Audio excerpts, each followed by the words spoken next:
নমস্কার, জয়নিতাই। আপনাদের সকলকে কৃষ্ণ ধর্মজ্ঞানে স্বাগত। আগামী 31শে ভাদ্র, ইংরেজি 17ই সেপ্টেম্বর শ্রী শ্রী ইন্দিরা একাদশী ব্রত এবং সেই দিন সরস্বতী সংক্রান্তি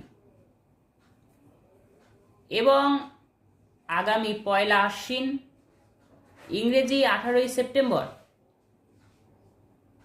দ্বাদশী সকাল 7টা 10 থেকে সকাল 9টা 30 মধ্যে ব্রতের পালন। একাদশী ও সংক্রান্তি সম্পর্কিত কোনো প্রশ্ন থাকলে আপনারা অবশ্যই কমেন্টের মাধ্যমে জানান। ভিডিওটি ভালো লাগলে অবশ্যই চ্যানেলটি সাবস্ক্রাইব করুন এবং বেল আইকনটি প্রেস করুন। জয় হিন্দ।